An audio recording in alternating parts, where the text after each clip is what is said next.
네, 여러분, 고린도전서 13장 사랑에 대해서 공부하고 있는데요. 지난 시간에는 우리가 5절까지 이타심, 즉 사랑은 자기의 유익을 구하지 않습니다. 여기까지 우리가 공부를 했습니다. 이어서 이제 고전 13장 마지막 이제 오늘 세 번째 마지막 시간입니다.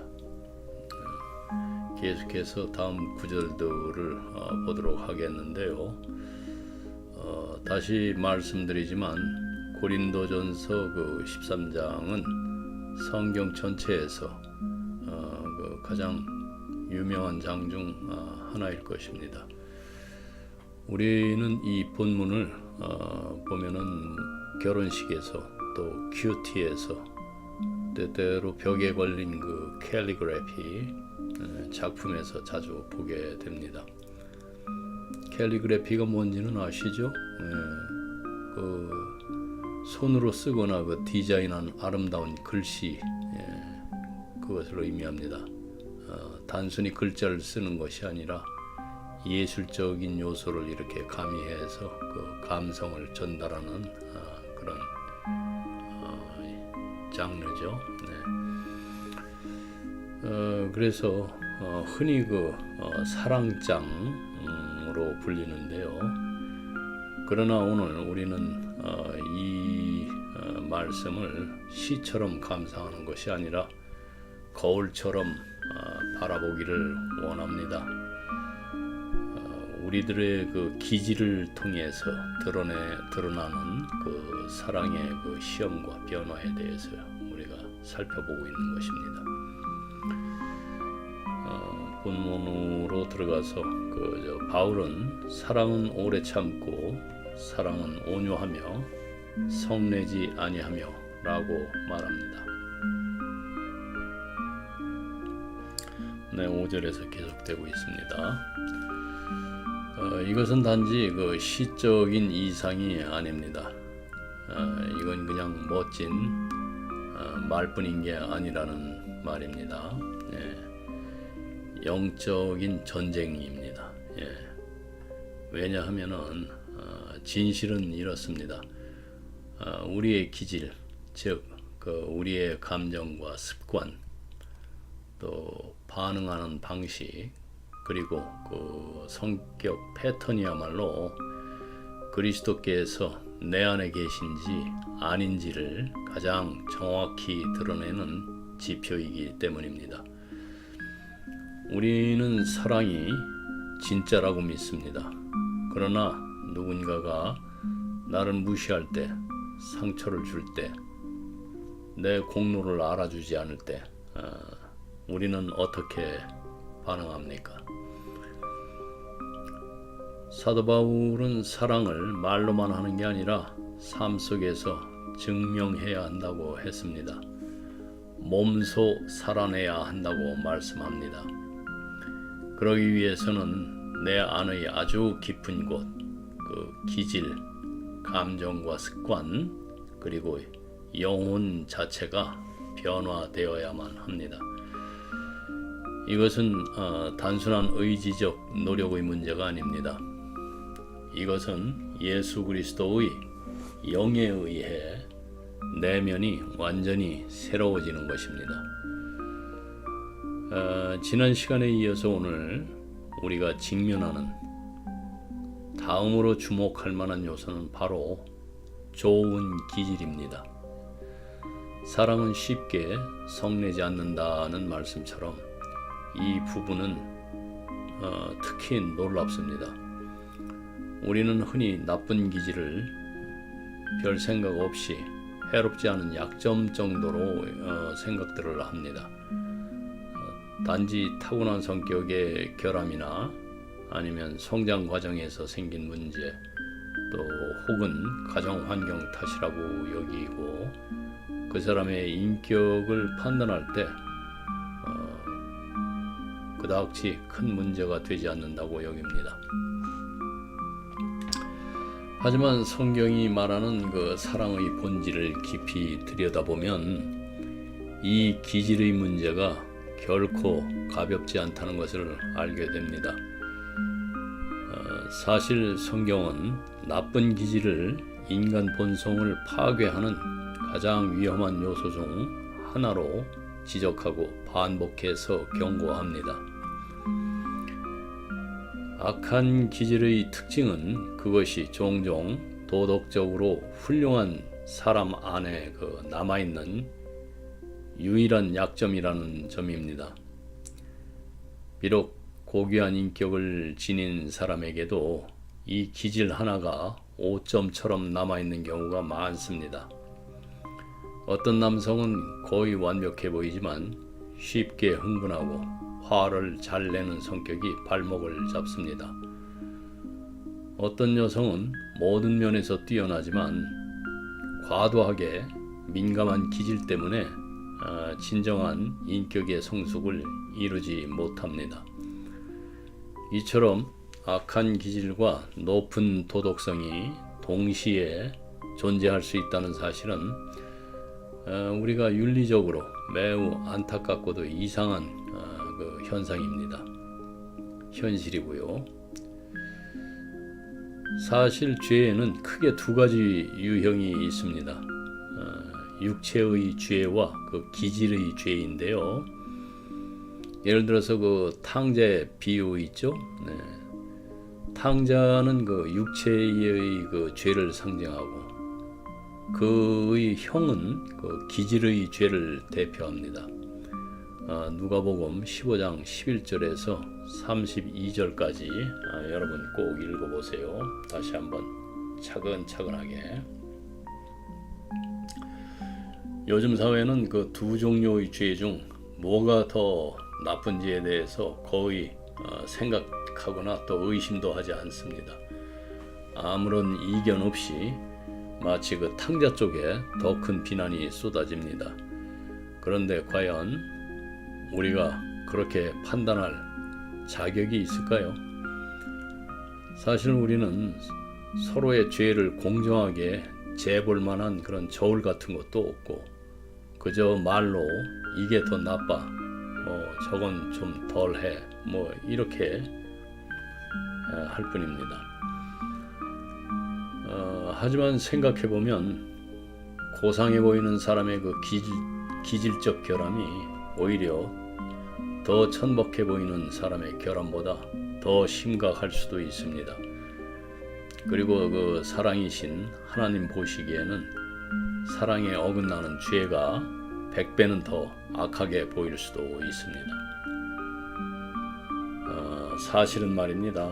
온갖 나쁜 짓이나 세속적인 생각, 돈에 대한 욕심, 심지어 술에 취하는 것보다도요, 사람들의 나쁜 성격이나 기질이 사회를 하나님에게서 더 멀어지게 만드는데 훨씬 큰 영향을 줍니다.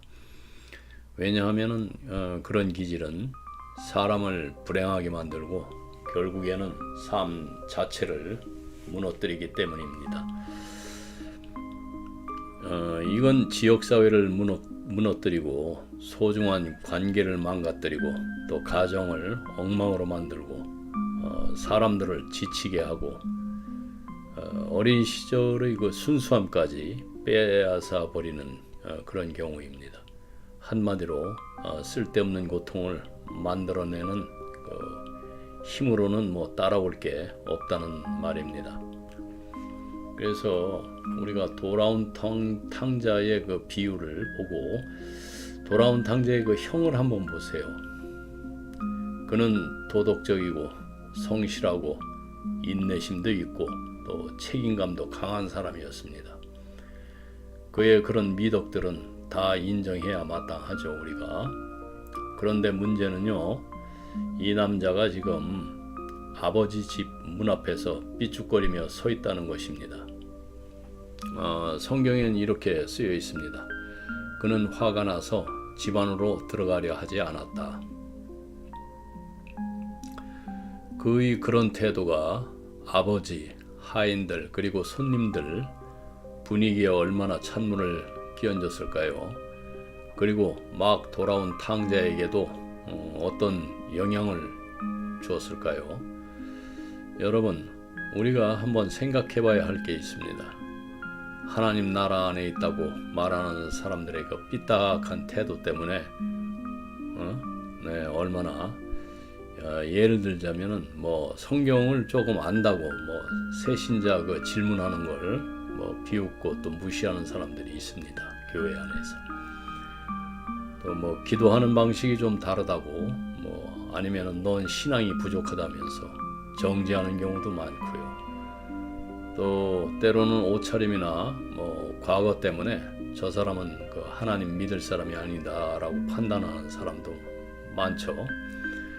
그 많은 탕자들이 교회 그 문턱조차 넘지 못하고 돌아서는지 아십니까? 그 형의 얼굴에 몰려오는 그 먹구름 같은 표정, 그 찌푸린 이마를 마치 그 심리학자가 기질을 분석하듯이 한번 들여다보세요. 그 안에 뭐가 있습니까?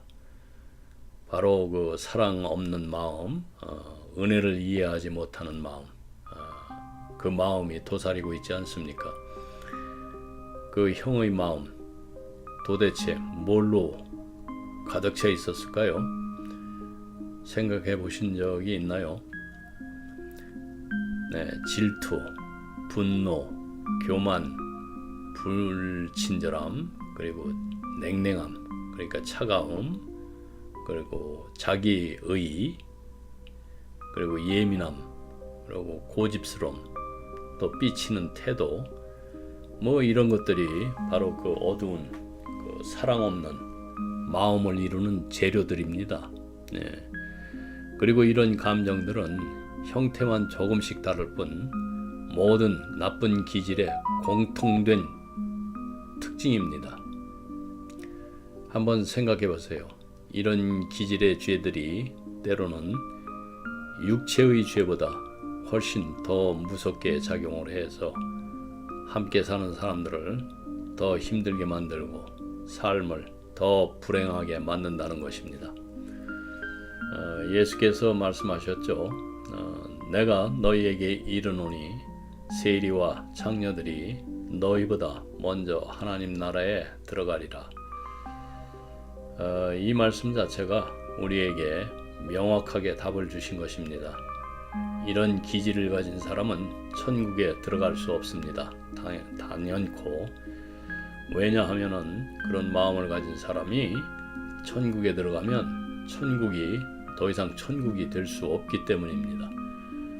그 사람은 자기뿐 아니라 다른 사람들까지 불편하게 만들고 결국 그 자리를 망가뜨립니다. 결국 천국에 들어가려면 그 마음속에 먼저 천국이 있어야 합니다. 오해하지 마시기 바랍니다. 하나님은 그 마음부터 변화된 자, 곧 거듭난 자를 천국에 들이십니다. 그러면 왜 기질이 중요한지 알게 될 것입니다. 기질은 그 자체로 중요한 것이 아니라 그것이 드러내는 바에 있습니다. 바로 이것이 이제 제가 오늘 지금 기질에 대해서 이토록 좀 자세하게 이야기하는 이유입니다. 기질은 사랑에 대한 시험이며 또 증상이고 또 내면에 숨겨진 사랑 없는 그 본성의 폭로입니다. 간헐적인 그 열병은 내면의 끊임없는 질병을 암시하고 또 가끔씩 표면으로 솟아오르는 거품은 내면의 부패를 드러냅니다. 방심했을 때 무의식적으로 떨어뜨린 영혼의 가장 은밀한 그 부산물들의 표본입니다. 한마디로 끔찍하고 비기독교적인 수백 가지 죄악의 그 번개 같은 형태죠. 인내심 부족, 또 친절 부족, 관대함 부족, 예의 부족, 이타심 부족, 이 모든 것이 기질이라는 그 한 줄기 섬광 속에서 순식간에 이렇게 상징화됩니다.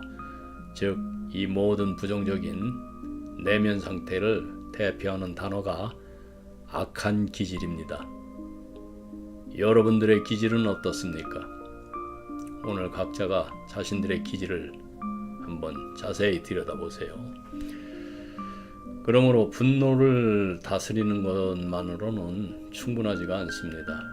우리는 근원으로 가서 가장 깊은 본성을 바꿔야 합니다. 그러면 분노는 저절로 사그라질 것입니다. 영혼은 해로운 그 산성 물질을 제거하는 것이 아니라 위대한 사랑, 그러니까 새로운 영, 그리스도의 영을 우리 안에 넣음으로써 우리가 순화되고 달콤해집니다.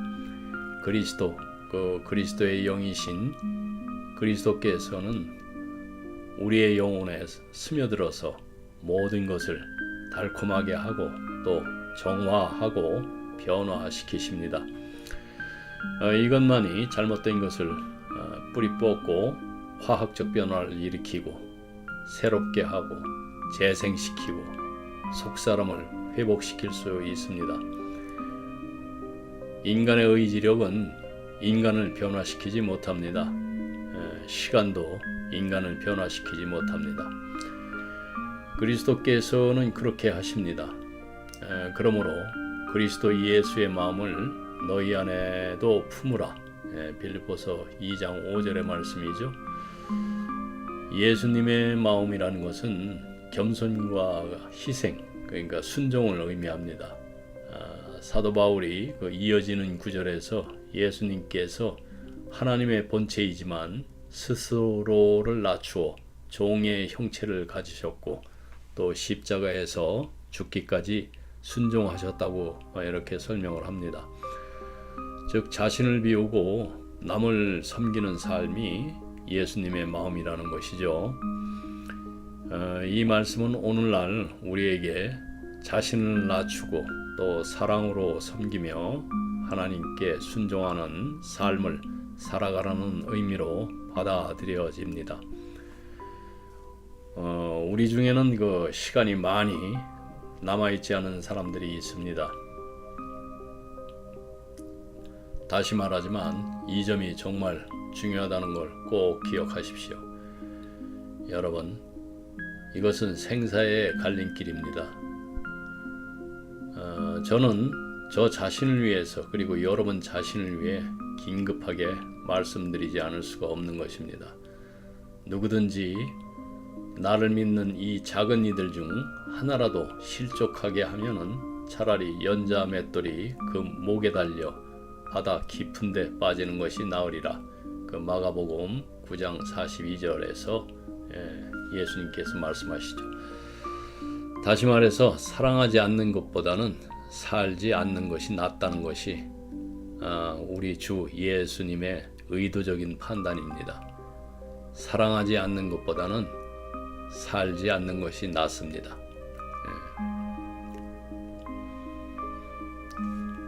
순진함과 그 성실함은 종종 무시되기 쉽습니다. 하지만은 순진한 마음은 의심이 많은 사람들에게는 오히려 큰 은혜가 됩니다. 순진함을 가진 사람은 그 다른 사람에게 좋은 영향을 끼칠 수 있는 힘을 갖게 되는 거예요. 잠시 생각해 보면은 여러분에게 영향을 미치는 사람들은 여러분을 믿는 사람들이라는 것을 알게 될 것입니다.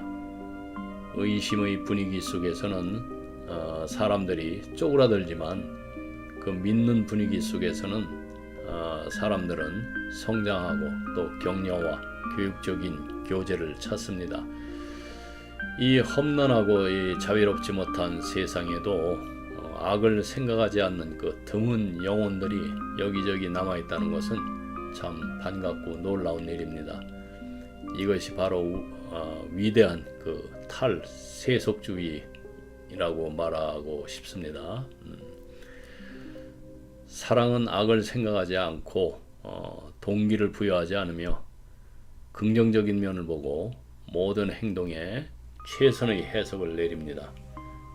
얼마나 즐거운 마음 상태로 사는지요. 이게 단 하루라도 그런 마음을 만나는 그 것만으로도 얼마나 큰 그 자극과 축복이 되는 것인지. 예. 그들과의 만남은 참으로 기분 좋은 일입니다. 신뢰받는다는 것은 구원받는다는 것입니다. 그리고 우리가 다른 사람들에게 영향을 미치거나 그들을 고양시키려 한다면은 성공은 그들이 우리의 믿음을 얼마나 믿는지에 비례한다는 것을 여러분은 곧 깨닫게 될 것입니다. 자녀들에게도 똑같습니다. 타인에 대한 그 존중은 사람이 잃어버린 자존감을 처음으로 회복하는 것이기 때문인데요. 우리가 그 생각하는 그 사람의 모습은 그에게 그가 앞으로 어떤 사람이 될 수 있을지에 대한 희망이자 그 본보기가 됩니다.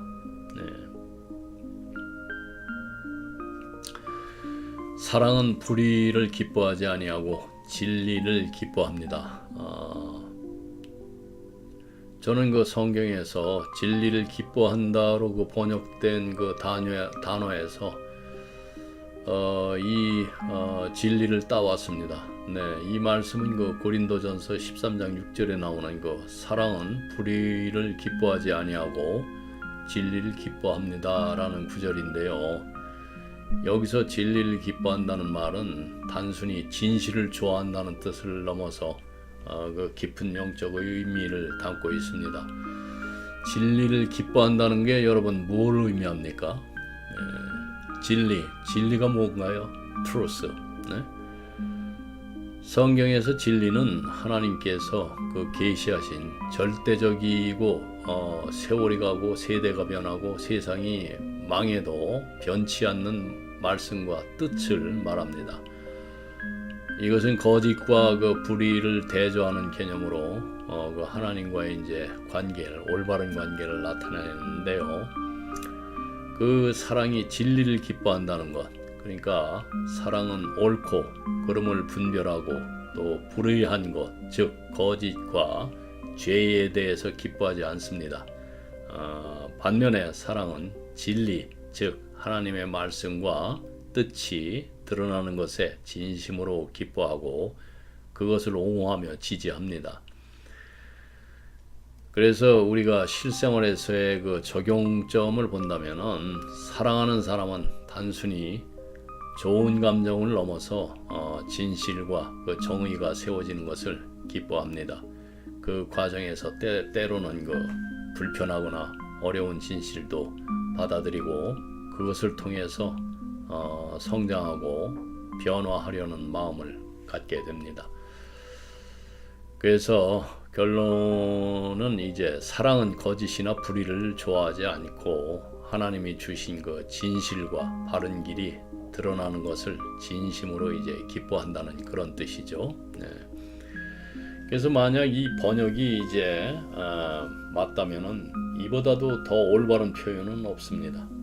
그래서 사랑하는 사람은 누구보다도 진리를 사랑하기 때문이고 그는 진리 그 자체에서 기쁨을 느낄 것입니다. 단지 자신이 배우고 믿도록 배운 것만을 좋아하는 것이 아니고 그러니까 이 교회의 교리나 저 교회의 교리를 기뻐하지 않을 것입니다. 즉 사도 바울은 사랑은 특정 교리나 교단 혹은 사상 자체에 집착하지 않는단 말입니다. 오직 하나님의 그 절대적인 진리에 기뻐하고 그 진리 안에서만 참된 기쁨을 찾는다.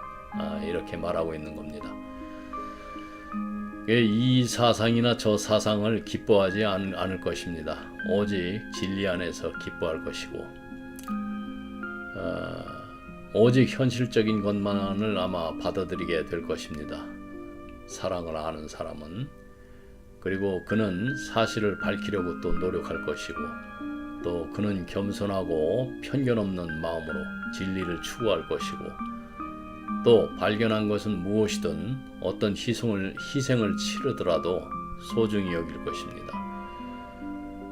그래서 그 개정판의 직역된 번역은 여기서 진리를 위한 바로 그러한 희생을 요구합니다.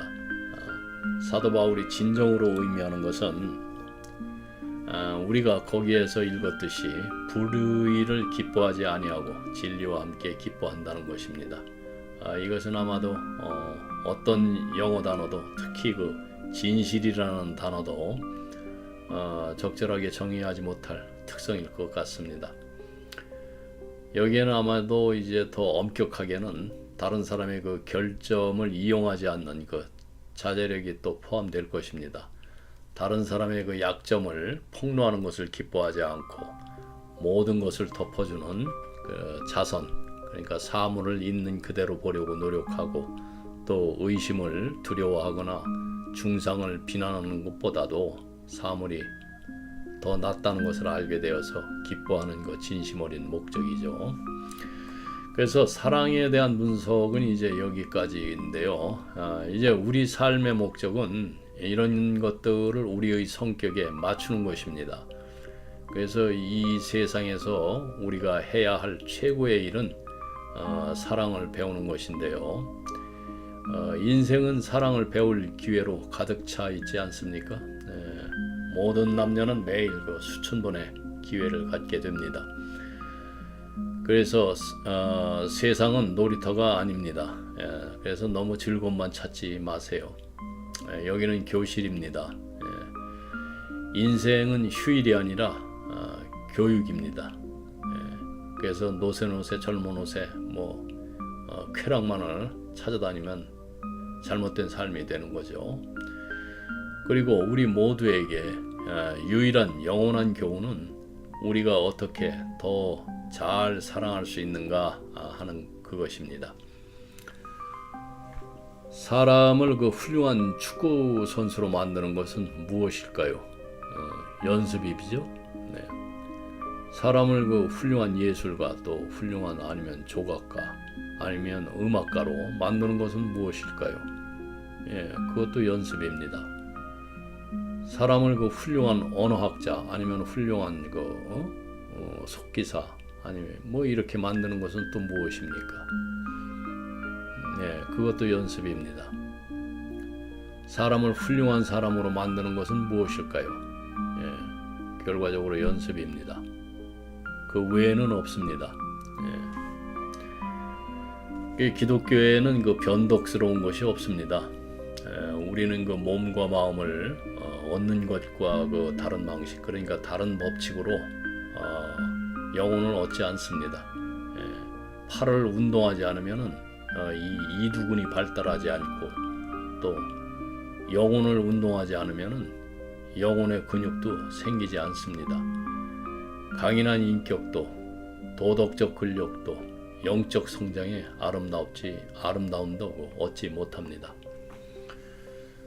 사랑은 그 열정적인 감정의 산물이 아니고요.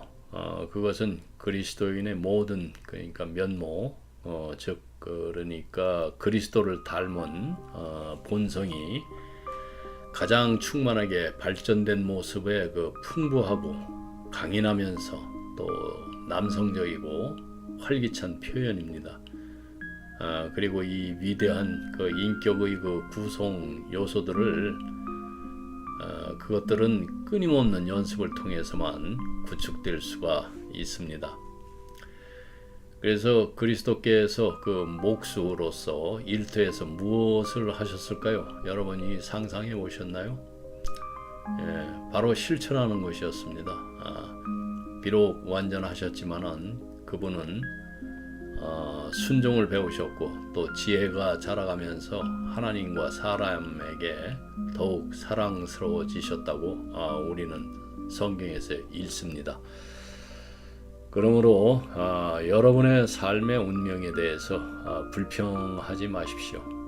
끊임없이 이어지는 걱정, 그리고 그 하찮은 환경, 견뎌내야 하는 때로는 그 육신의 고통, 함께 살고 일해야 하는 그 작고 추악한 때로는 영혼들에 대해서 불평하지 마십시오. 무엇보다도 유혹 때문에 너무 화내거나 낙심하지 마시기 바랍니다. 유혹이 점점 더 가까이 다가오고 그것이 돈의 유혹이 됐던 어떤 재물의 유혹 아니면은 또 여러 가지 유혹이 있죠. 성적인 유혹도 있고 아무리 애써도 고통스럽고 기도해도 쉽게 사라지지 않는다고 해서 그런 것들에 대해서 너무 당황하거나 포기하지 마시길 바랍니다. 그것은 여러분에게 하나님께서 당신에게 맡기신 삶의 그 실천들입니다. 이 실천은 여러분들을 인내심 있고 또 겸손하며 또 관대하고 이타적이며 또 친절하고 예의 바른 사람으로 자라게 합니다. 아직 우리가 완전한 모습으로 드러나지 않은 우리들 안의 형상을 만들어 가시는 하나님의 그 손길을 소홀히 여기지 마시기 바랍니다. 여러분이 보지 못하더라도 그 형상은 더욱 아름다워지고 있고 또 유혹의 모든 접촉은 그 형상을 더욱 완벽하게 만들어 줄 것입니다. 그러므로 삶의 그 한가운데 머물러 있으십시오. 당당하게 서십시오. 삶 가운데 자신을 고립시키지 마시고요. 사람들 사이에 또 사물들 사이에 그리고 고난과 어려움과 장애물들 사이에 함께 머무십시오. 괴테의 말을 하나 들려드리겠습니다. 재능은 고요한 곳에서 자라지만 성격은 세상의 흐름 속에서 자란다. 이렇게 말했습니다. 재능은 고독 속에서 자라납니다. 기도와 신앙 그리고 명상, 보이지 않는 것들을 보는 재능도 고독 속에서 자라납니다. 그러나 성격은 세상 그 삶의 흐름 속에서 자라납니다. 사람들이 사랑을 배우는 곳은 바로 그 세상 속에 거기입니다. 어떻게요? 더 쉽게 설명하기 위해서 그 사랑의 몇 가지 요소를 좀 소개해 드리겠습니다. 하지만 이것들은 단지 요소일 뿐입니다. 그 사랑 자체는 결코 정의될 수가 없습니다. 예를 들어서 빛은 그 구성 요소들의 그 총합, 그러니까 그 이상의 무언가, 즉 빛나고 눈부시고 또 떨리는 에테르입니다. 그리고 사랑은 그 모든 요소, 그 이상의 무언가, 즉 고동치고 떨리고 예민하며 또 살아있는 존재입니다. 모든 색깔을 합성을 해서 인간은 흰색을 만들 수가 있지만은 빛을 만들 수는 없습니다. 우리가 모든 미덕을 합성을 해서 인간은 미덕을 만들어낼 수 있지만은 사랑을 만들 수는 없습니다. 그렇다면은 이 초월적이고 살아있는 그 전체를 어떻게 우리 영혼에 전달할 수 있을까요? 우리는 그것을 확보하기 위해서 의지를 또 굳건하게 다집니다. 그것을 가진 사람들을 본받으려 애씁니다. 우리는 그것에 대한 규칙을 정하죠. 우리는 지켜보고 또 기도합니다. 하지만 이러한 것들만으로는 사랑이 우리 본성에 스며들지 않습니다. 사랑은 결과입니다. 그리고 우리가 올바른 조건을 충족할 때만 그 결과가 나타날 수 있습니다. 그 원인이 무엇인지 좀 말씀을 드리겠습니다. 요한일서 그 개정판을 보면은 이렇게 기록되어 있습니다. 우리가 사랑하는 것은 그가 먼저 우리를 사랑하셨기 때문입니다. 요한일서 4장 19절 말씀인데요. 여기서 주목할 점은 우리가 사랑한다는 그 표현입니다. 이것은 단순히 우리가 하나님을 사랑한다는 의미가 아니죠. 하나님께서 먼저 우리를 사랑하셨기 때문에 우리도 하나님뿐 아니라 이웃을 포함해 그 사랑하는 자가 되었다는 뜻입니다. 그런데 구약에서는 이 구절을 우리가 그를 사랑한다로 번역한 경우가 좀 있습니다. 이것은 이제 원문의 의도에서 벗어난 잘못된 번역인데요.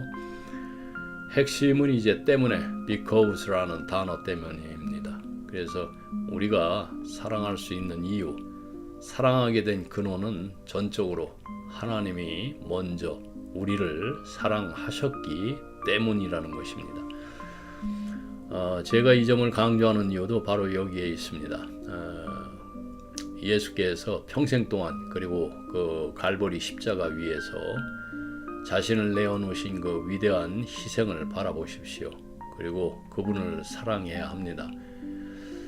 그리고 그분을 사랑함으로써 여러분은 그분처럼 되어야 합니다. 사랑은 사랑을 낳습니다. 그것은 하나의 이제 유도 과정인데요. 자석이 있는 물체에 그 철 조각을 놓아보세요. 그러면 그 철 조각들은 잠시 동안 자석처럼 됩니다. 자성을 띠게 되죠.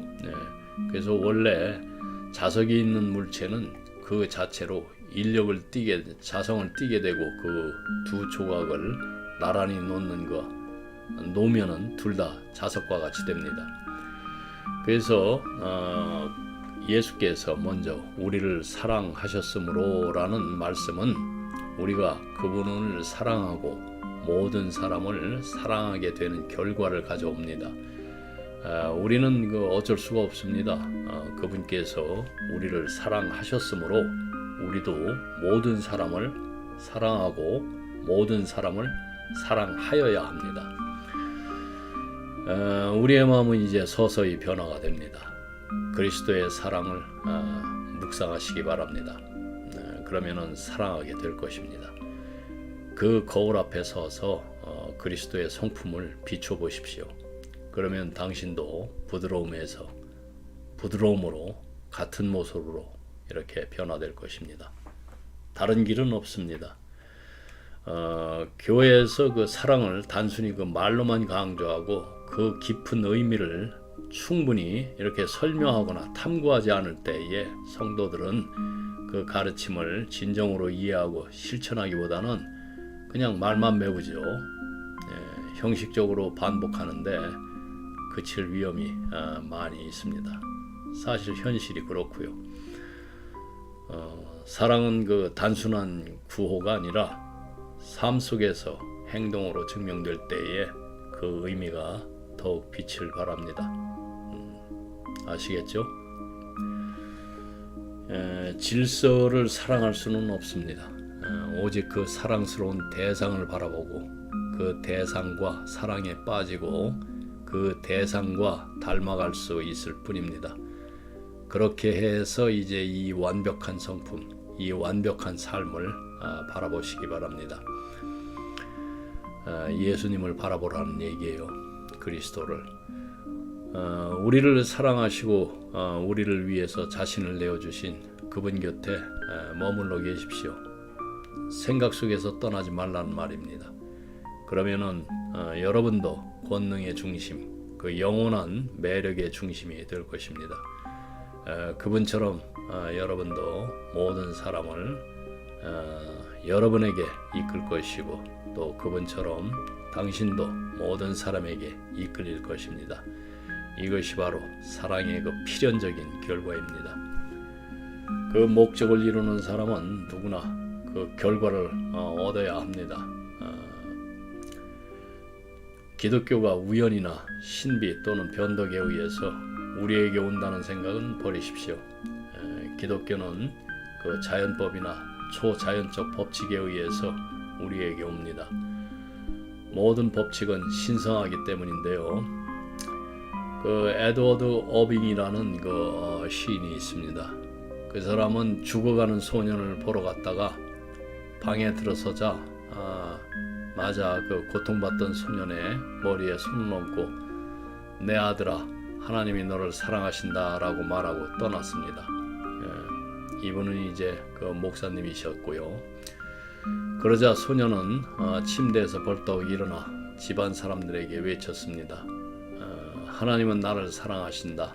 하나님은 나를 사랑하신다. 그 일이 이제 소년을 그 변화시켰는데요. 하나님께서 그를 사랑하신다는 느낌이 그 소년을 압도하고 또 녹여내어서 그 안에 새 마음을 창조하기 시작을 했습니다. 바로 이렇게 하나님의 사랑이 사람 안에 있는 그 사랑스럽지 못한 마음을 녹여서 그 안에 인내심 있고 겸손하고 또 온유하며 사심 없는 새 피조물을 낳습니다. 그리고 그것을 얻는 다른 방법은 없습니다. 여기에는 신비가 없습니다.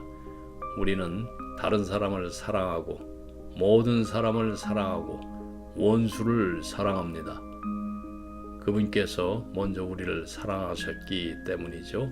네. 오직 그리스도 안에서만 되어지는 일입니다. 우리가 원수를 사랑할 수는 없죠. 네, 그러면 이번에는 이제 방언에 대해서 좀 알아보겠습니다. 이제 사도 바울이 왜 사랑을 가장 위대한 것으로 말했는지 이제 간단히 먼저 정리를 좀 해보고 그 이유는 참 놀랍습니다. 한마디로 말하면 사랑은 영원하기 때문이죠. 네. 사도 바울은 분명하게 말합니다. 사랑은 결코 없어지지 않습니다. 그리고 나서 이제 그는 사람들이 중요하게 여기고 오래갈 것이라 생각했던 것들을 하나하나 언급을 합니다. 예언, 방언, 지식 등 그 위대해 보이는 것들도 결국은 사라지고 잠깐뿐이며 또 영원하지 않다는 사실을 보여줍니다. 바울은 이렇게 말합니다. 예언도 사라질 것이다. 사도 바울 시대의 사람들은 예언을 매우 소중하게 여겼습니다. 그 당시의 어머니들은 자기 아들이 선지자가 되기를 간절히 바랐고 또 실제로 선지자는 그저 왕보다도 더 존경받는 존재였습니다.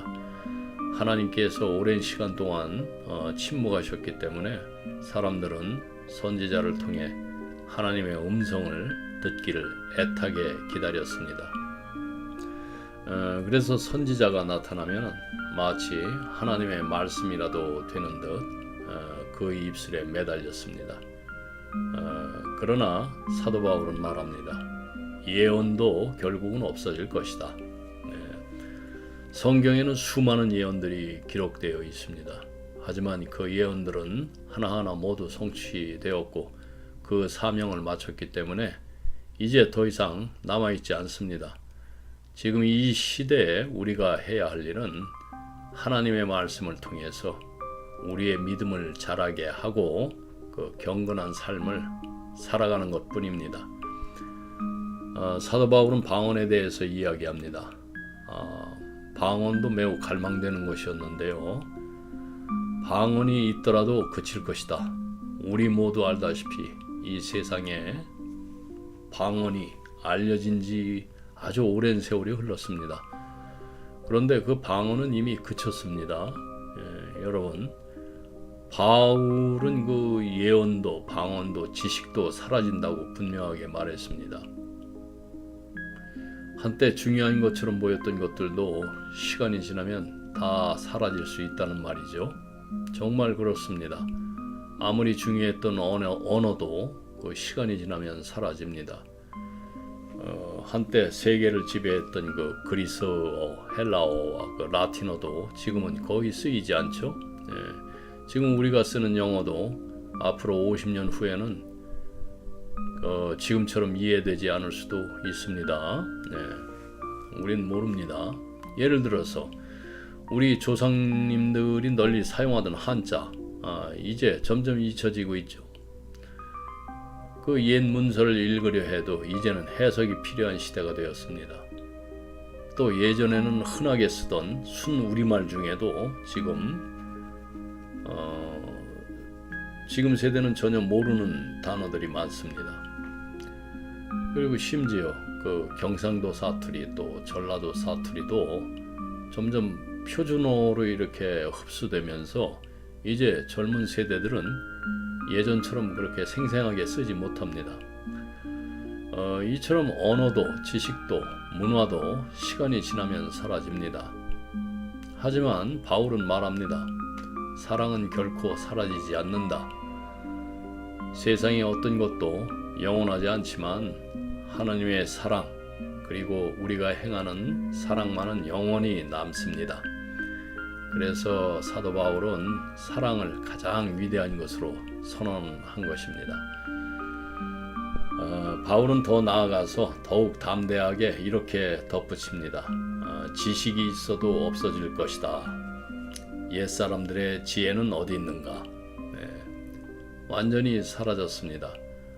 오늘날의 학생은 예전에 그 아이작 뉴턴 보다도 더 많은 것을 알고 있습니다.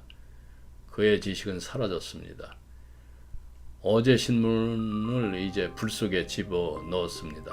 그 지식은 사라졌죠. 그래서 위대한 또 백과사전의 그 옛판을 지금은 헌책방에 가서 몇 센트에 주고 삽니다. 그 지식은 사라졌습니다. 마차가 전기기관차로 대체된 것을 보십시오. 그게 얼마나 됐다고. 이제는 전기기관차를 대체해서 전기차가 다니죠. 거의 새로 발명된 수백 가지의 발명품들이 잊혀진 것을 기억하시기 바랍니다. 모든 과학 분야에서도 마찬가지입니다. 이제 우리는 부분적으로만 알고 있었죠. 우리는 거울을 통해서 희미하게 보고 있는 것입니다. 영원할 것이 무엇인지 여러분께서 한번 말씀해 주시겠어요? 사도 바울은 거들떠보지도 않았습니다.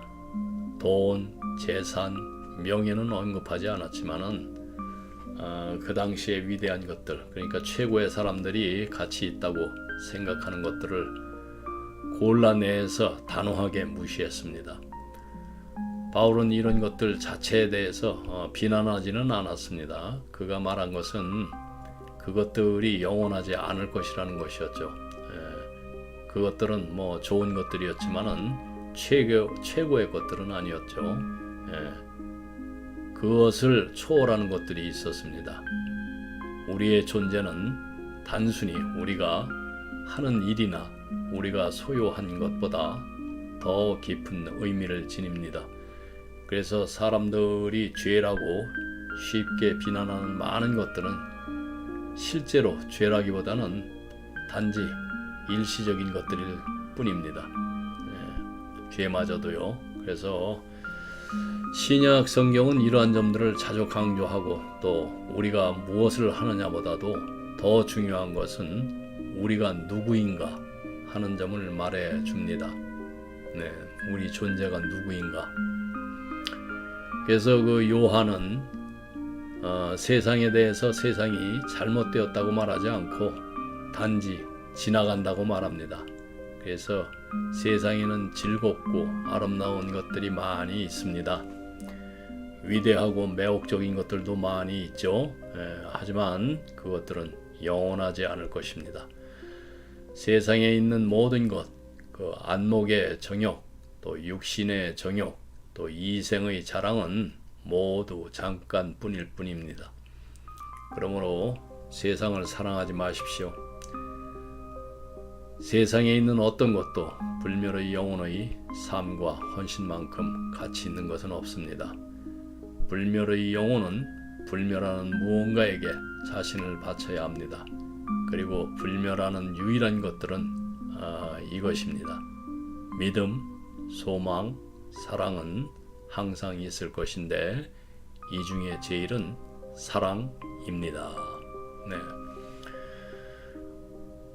어떤 사람들은 이 세 가지 중 두 가지, 즉 믿음이 눈으로 보이고 또 소망이 열매로 나타나는 것도 또 사라질 때가 올 것이라고 생각합니다. 바울은 그렇게 말하지 않습니다. 우리는 앞으로 올 삶의 조건들에 대해서 지금 거의 알지 못합니다. 하지만 확실한 것은 사랑은 영원해야 한다는 것입니다. 영원하신 하나님은 사랑이시다. 그러므로 영원한 선물, 곧 확실히 남아있을 한 가지, 세상 모든 민족의 다른 모든 화폐가 쓸모가 없고 존중받지 못할 때에도 이 우주에서 통용될 그 한 가지 화폐, 그것을 탐내십시오. 여러분은 삶에서 여러 가지에 자신을 쏟게 될 것입니다. 하지만 그 중에서도 무엇보다도 사랑에 가장 깊이 자신을 바치십시오. 다른 모든 것은 사랑에 맞춰서 균형 있게 다루어져야 합니다. 사랑을 중심으로 그 비율에 맞게 모든 것을 여러분 인생을 조절하시기 바랍니다.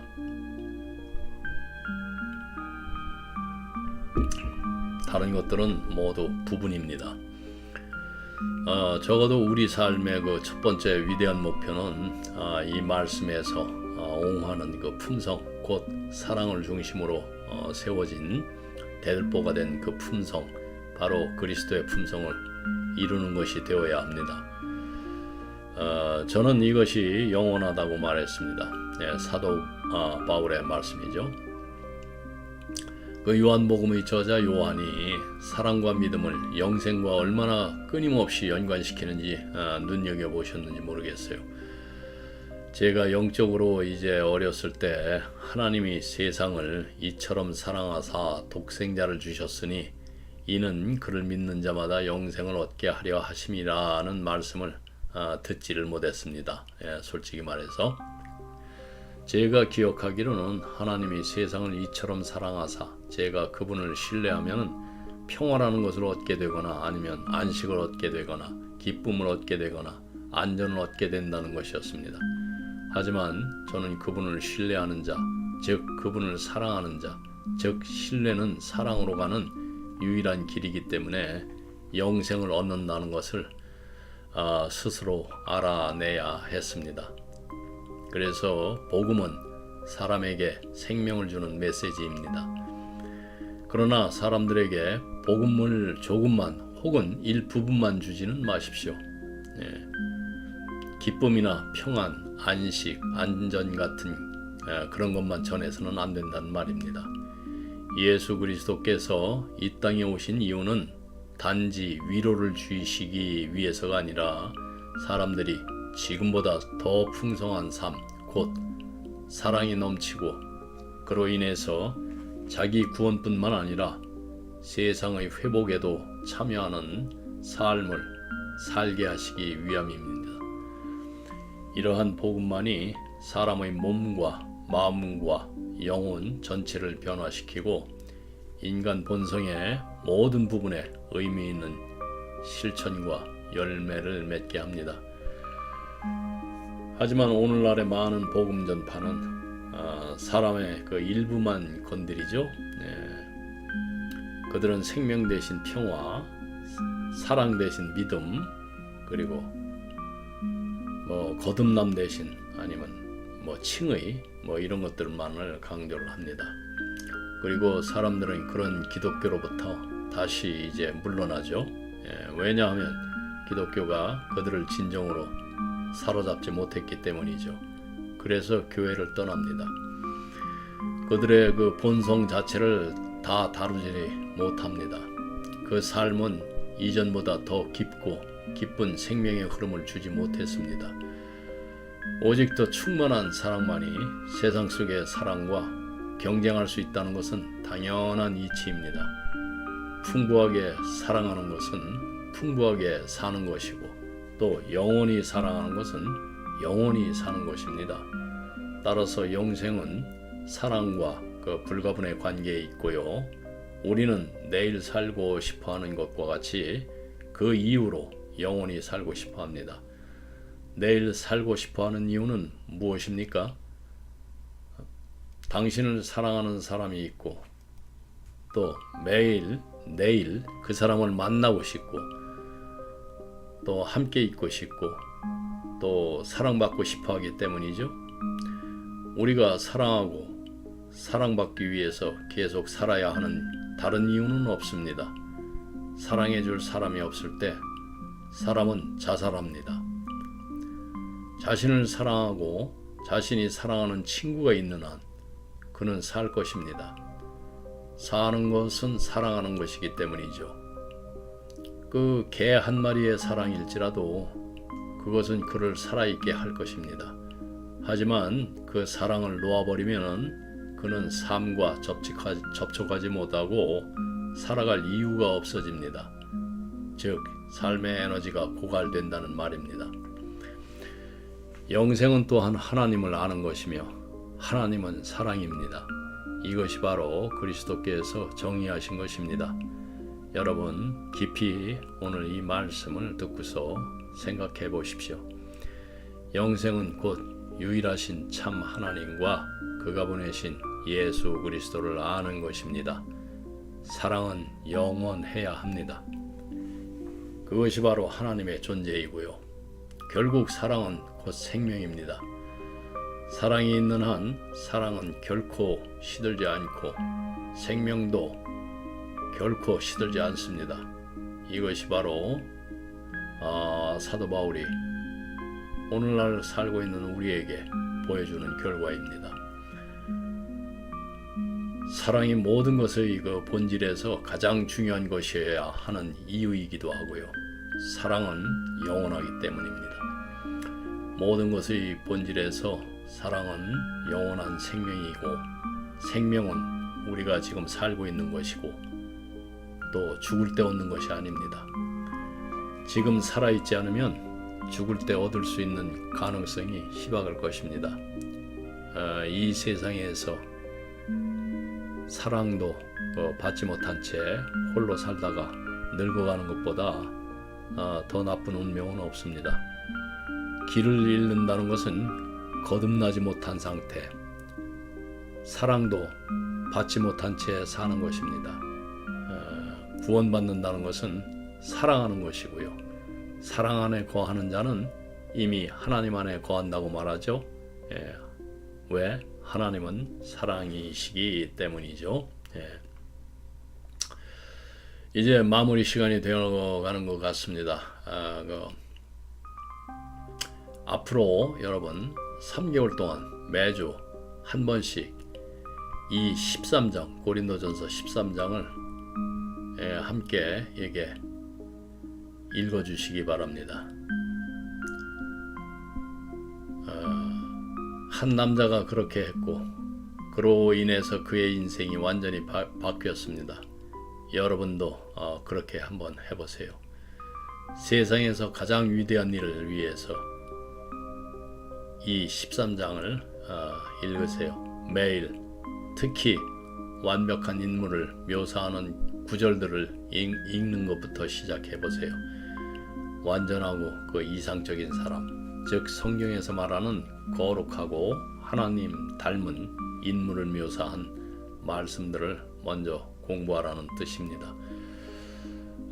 이런 구절들을 읽으면은 우리가 어떤 사람이 되어야 하는지, 또 하나님 앞에서 어떤 모습이 참된 신앙인인지 분명히 알 수 있기 때문입니다. 신앙생활의 출발점이나 기준을 잡는데 큰 도움이 되는 말씀을 먼저 접하라는 그런 말씀입니다. 그래서 사랑은 오래 참고 온유하며 시기하지 아니하며 자랑하지 아니하느니라. 이 요소들을 여러분의 삶에 적용하십시오. 그러면은 여러분이 하는 모든 일은 영원합니다. 할 가치가 있고 또 시간을 바칠 가치가 있습니다.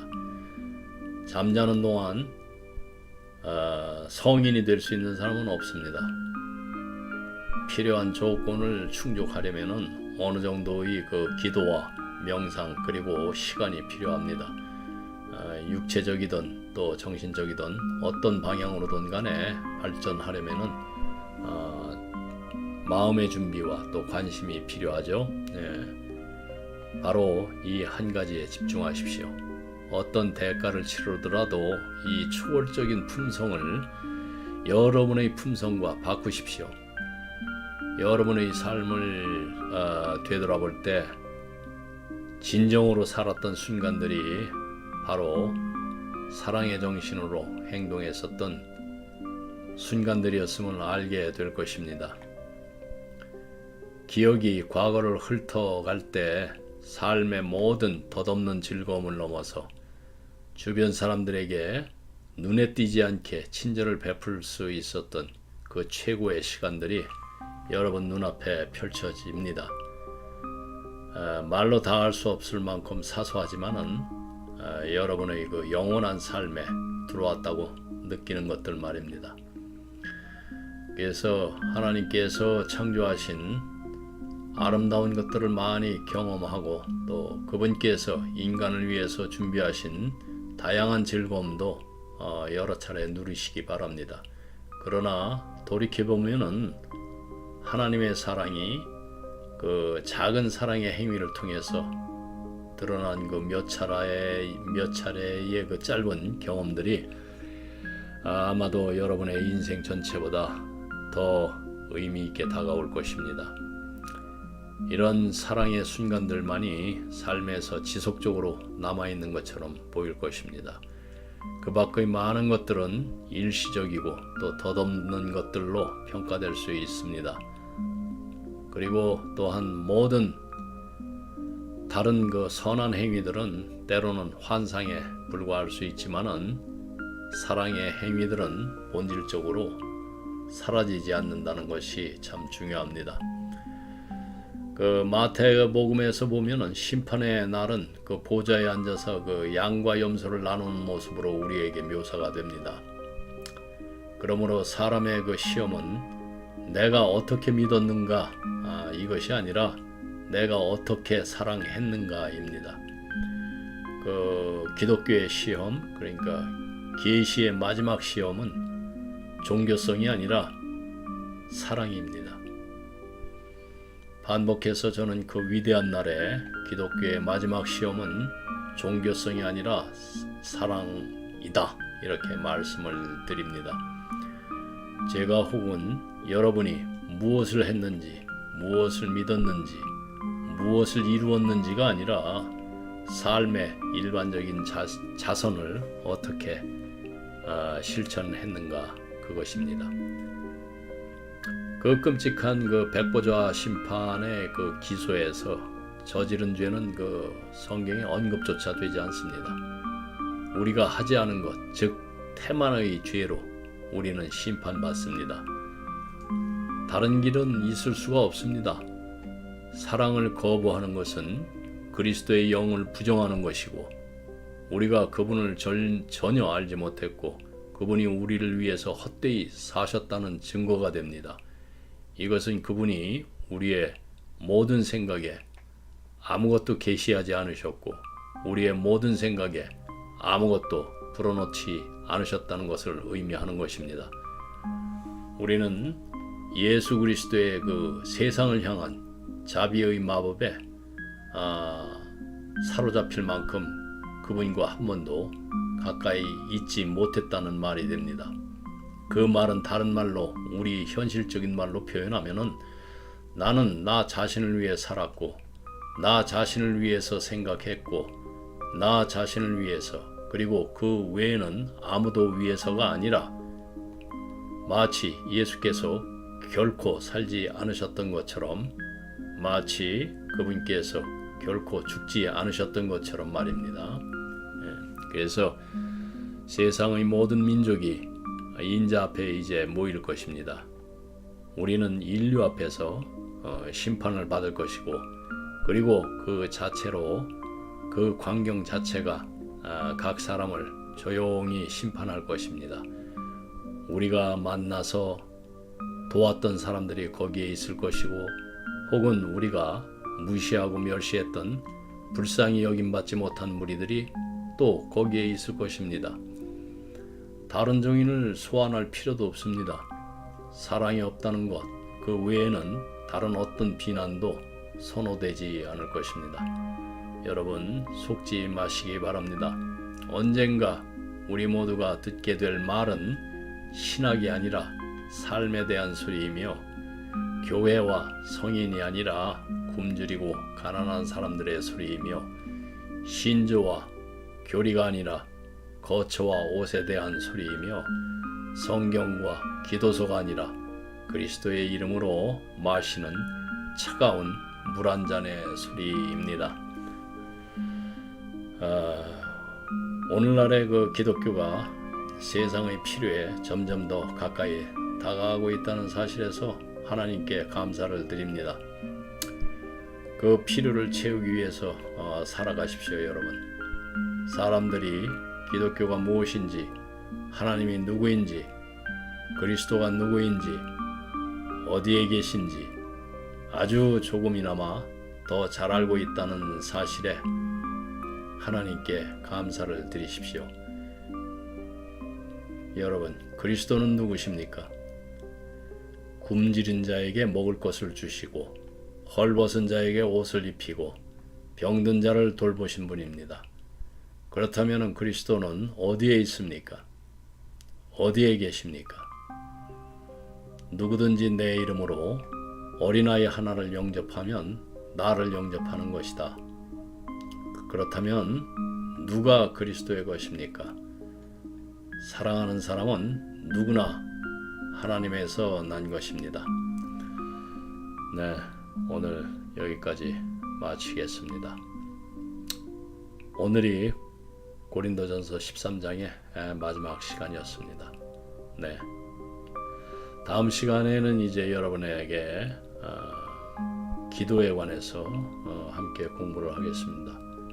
그런데 그 기도에 관한 공부는 좀 심리학적 관점을 통해서 관찰한 그러한 내용들을 좀 가미를 해서 현실적으로 기도에 대해서 여러분들이 쉽게 이해하고 또 실행할 수 있도록 그러한 기도의 방법과 또 기도의 결과 그리고 응답받는 기도에 대해서 설교를 준비를 할 것입니다. 오늘은 여기서 마치겠습니다. 기도하겠습니다.